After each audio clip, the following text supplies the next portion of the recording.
Hello दोस्तों, राधे राधे, जय श्री कृष्णा। कैसे हो आप सब लोग? चलिए, अपन लोग एपी की श्रृंखला चल रही है स्टेशन प्रोफेशन की। उसमें अपन लोग 60 क्वेश्चन कर चुके हैं। 61 से आज स्टार्ट करेंगे तो क्वेश्चन करते हैं। क्वेश्चन क्या कह रहा है? 61। कौन कौन कौंड्रटीय चक्र की संकल्पना निम्नलिखित में से किसका स्पष्टीकरण देने का प्रयत्न करती है? बताइए, किसका किसका करती है? वैश्विक आर्थिक विकास का। किसका करती है? वैश्विक आर्थिक विकास का। नेक्स्ट क्वेश्चन है 62 क्वेश्चन क्या कह रहा है? 62 क्वेश्चन कह रहा है, पश्चिम में विशेष रूप से उदारवाद की एंग्लो सैक्सन परंपरा में अंतर्राष्ट्रीय संबंधों के अध्ययन में आदर्शवादी चरण का आरंभ निम्नलिखित में से किसके तुरंत बाद हुआ था? यानी आदर्शवाद का जो चरण किसके बाद हुआ? शीतयुद्धवाद प्रथम विश्व युद्ध, द्वितीय विश्व युद्ध या आतंकवाद पर वैश्विक युद्ध किसके बाद हुआ था? बताइए।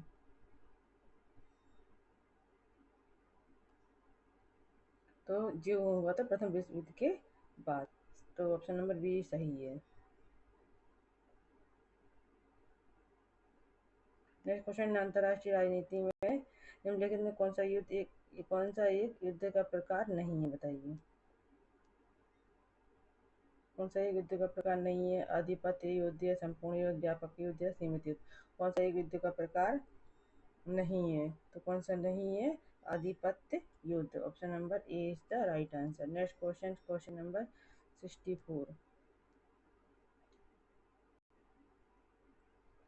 अंतर्राष्ट्रीय संबंधों की अराजक शक्ति की राजनीति के जंगल से नियमित और शांतिपूर्ण मेलजोल वाले चिड़ियाघर में बदलने की कल्पना किसकी थी? बताइए। Immanuel Kant, Norman Angell, Woodrow Wilson, Robert Cohen.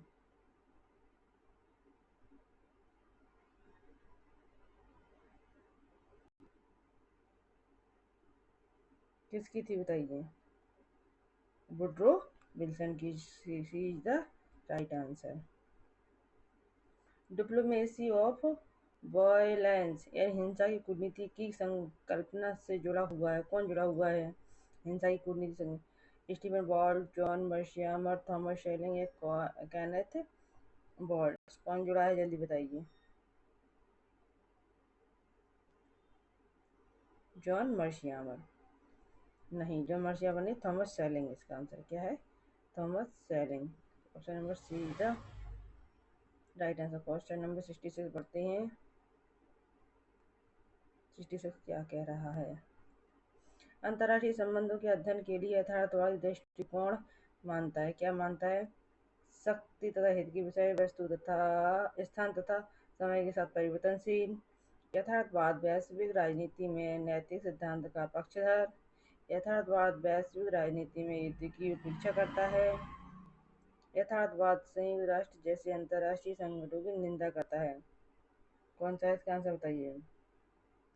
तो ऑप्शन नंबर ये सही हो जाएगा। शक्ति तथा हित की विषय वस्तु उत्थान तथा समय के साथ परिवर्तनशील है। तो option number is the right answer. Question number 67।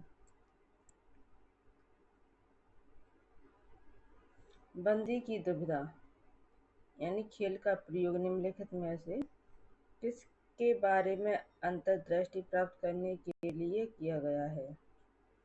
शक्ति संतुलन में, खतरे के संतुलन में, सशस्त्र दौड़ में या सामूहिक सुरक्षा में? किसमें किया गया है? शक्ति संतुलन में या फिर सामूहिक सुरक्षा में? किसमें किया गया है? सामूहिक नहीं, सॉरी, शक्ति संतुलन में। Next question, question number 68। 68 question कह रहा है, निम्नलिखित में से कौन सा सिद्धांत अंतर्राष्ट्रीय शांति में नैतिकता पर बल देता है? उदारवादी नैतिकता कौन बल देता है? बताइए। उदारवादी नैतिकता या आदर्शवादी या नारीवादी या संरचनावादी? कौन देता है नैतिकता पर? आदर्शवादी। Option number B is the right answer. Question number 69 पढ़िए। 69 क्या कह रहा है? War and change in world politics पुस्तक किसने लिखी है? बताइए। Henry Kissinger, Robert Gilpin, E H Carr, Kenneth Waltz? बताइए किसने लिखी है जी वाली? तो इसका आंसर हो जाएगा रॉबर्ट गिल्पिन। क्या? रॉबर्ट गिल्पिन सही आंसर हो जाएगा। नेक्स्ट क्वेश्चन, क्वेश्चन नंबर 69 हो गए, 70 आएगा।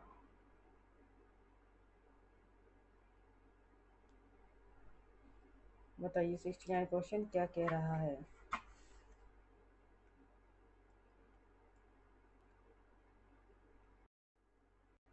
प्रशासन तथा वित्त को एक दूसरे से अलग नहीं किया जा सकता।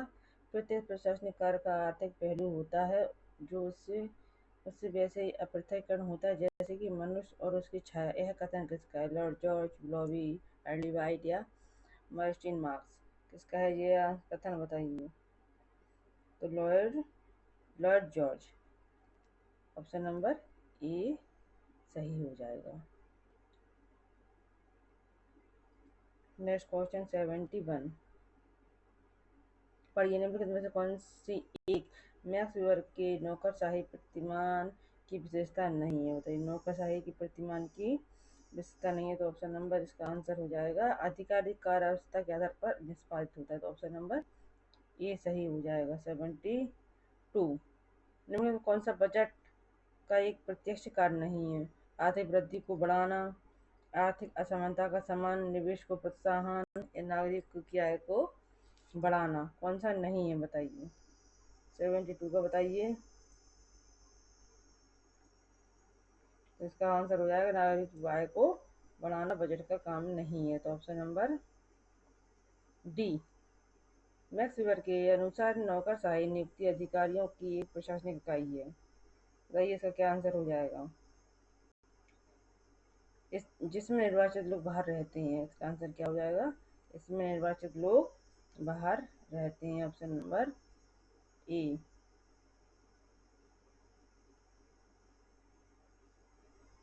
74 निम्नलिखित में से कौन सा ये गुण सही सम्मिलित है?